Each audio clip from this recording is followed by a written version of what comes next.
Let's take a look at how to make a grid style or Resident Evil style inventory grid. All right, so to start us off here, I'm going to go over the scene tree and then we'll jump into the two scripts. I've got one script for our grid container and one script being used for our items. All right, so let's go ahead and Windows Plus, get ourselves a nice zoom in here for you. All right, so our scene consists of our inventory grid and our items. Our inventory grid is just a grid container. And inside of that, I just have a bunch of panels for each of my inventory slots. Now I am doing a 10 by 7 setup here. So I got 10 columns set up. And I kept adding until we had 7 complete rows. So I have a total of 70 slots working here. I then have a control here for my item layer because my items are going to be laid on top of the grid. And my items are set up as a control with a script and then a texture rect, which will be used for displaying the texture of the item. All right, the script is on the control and on the inventory grid. All right. So going from there, and I'll just mention real quick, these images, obviously they're not PNGs or anything. I just went and screenshotted them off of Google there. So I just grabbed some images so that we can test it, show that it does work. And if you're curious, yes, if you're in a wrong spot, the grid does go red and does not let you place. And of course you can rotate. All right. So let's go ahead and jump in and take a look at the inventory grid.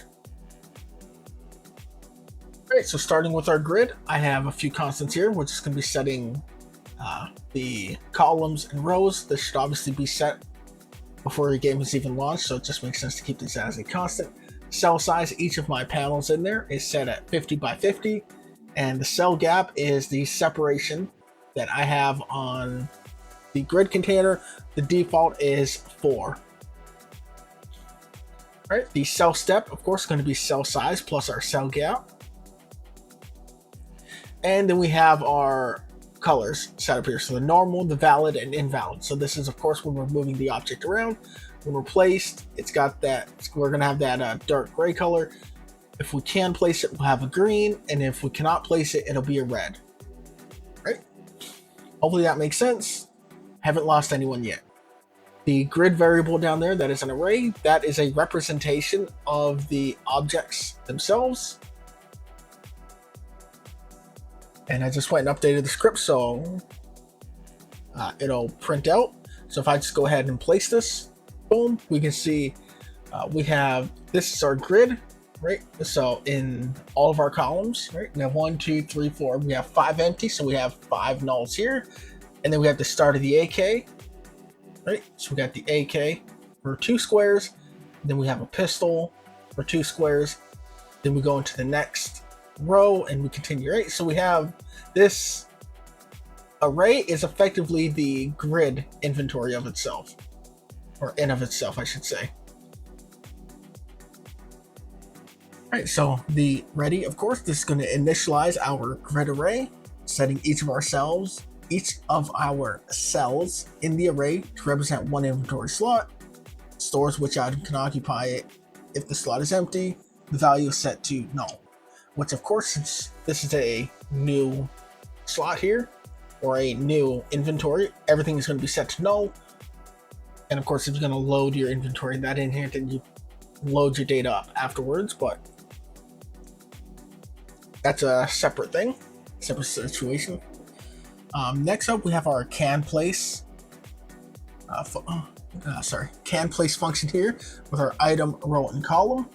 So we can check, and this checks whether an item can fit at a specific position on our grid, and it verifies the item stays inside the inventory bounds and that every slot would occupy is currently empty.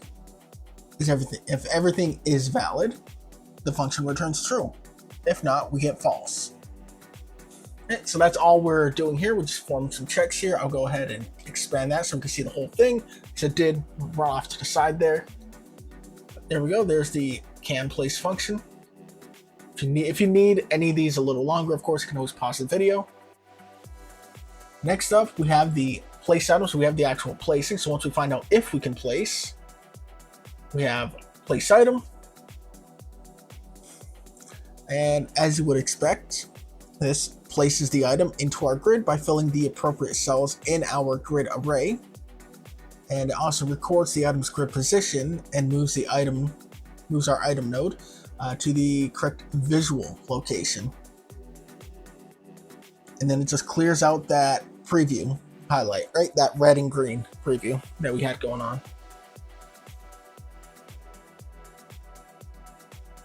Yeah, we have remove item. So remove item, of course, is going to remove an item from the grid by clearing the cells that it was previously occupying. The item's stored grid position is reset, so it no longer is considered place. And the preview highlights get cleared out. Simple. As simple as that. Hopefully that makes sense. And again, you can see all the code here. Simple if check, run into the for loop, set the item, clear previews, right? Next, we can move on to trying to place our item. And this, of course, is going to attempt to place an item based on the mouse's position, and it converts the world position to our grid cells and checks if the item can fit there. If the placement is valid, the item is placed and the function returns true. Right, simple as that. So we have our simple check. So if we can't place, false. If we're out of bounds, right, we're returning false. Simple. Simply put, in other words. Then we can update our preview. We're almost done with the actual grid itself. Update preview is going to show the placement of our preview while dragging our item around. So that's going to be our colors that we're seeing as we're moving it around. And again, just jump in there, right? So we see the green that's in there. Maybe the knife would be easier. Right, green, green. We're over here, red, red. Right, so that's all we're going to be checking.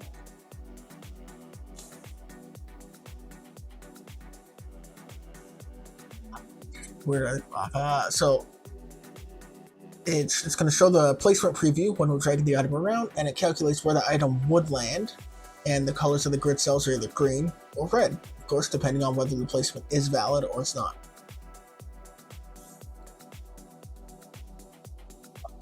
Next function here is just clear preview. Simple, just setting our cells back to normal. And then we have two functions here to help us out.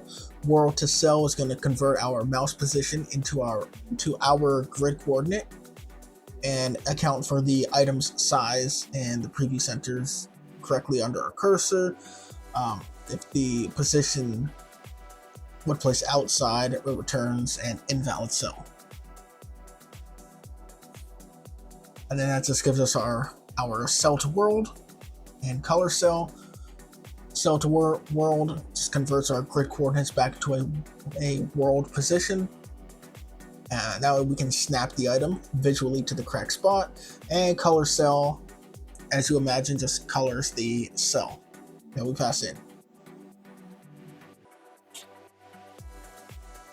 All right. The only other script we have is the one that's on our control node that has a texture rect as a child. And this is our items, or our item scene. If you wanted to, of course, obviously make these like scenes that you can instantiate later and fill in with your item's data, the texture and all that. But we have our exports for our items width and height. This is just basically saying how many grid spaces does it take up. And the item texture, the texture you pass in there is going to be used on the texture rect. Once the game opens, and as you see on ready, we're going to get that text direct, which is just child 0. It no real reason for using just get child 0. You can obviously assign it to the actual node if you have this set up as a scene. I just don't have it set up as an individual scene, and just structured it all within one here for the example. All right. Then we have our variables: grid row -1, grid columns -1, rotated false, dragging false, and our grid is null. And our old row, column, and rotated, just in case we can't place it, which is what's going to allow us to do things like snap it back into position if we can't place it. All right, so inside of our ready function, you see I'm just using a simple path here to parents up and down to the grid. Obviously, you can set that however you want, up to you, but ready function, what was that? Ready function, of course, initializes out our item here and sets everything up. Filters, clip contents, the texture, the mouse filter, stretch mode. It appears that expand wasn't there as well. Oh boy, I thought I was recording there, apparently not. So let's go over this again. Well, again for me, first time for you. Ready initializes the item. When it enters scene, we grab the reference to our grid, set up our visual, which is just our texture ret. So we set up the filter, clip contents, we set the texture, we set the mouse filter to ignore, we set up the stretch mode to keep the aspect centered, and call update item. We can move down to cur W and cur H, which is our current width and current height. And we're just returning the height if we're rotated, otherwise return width. And for the height, we return width if we're rotated, otherwise we return the height. And as I explained the first time, we have our object here. It's not rotated, we're going to get 1/2. When we rotate it, we'll get returned 2/1.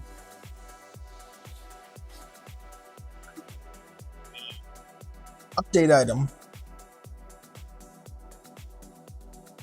Get myself lost here. Update item is just going to recalculate the visual size of the item based on how many grid cells it occupies.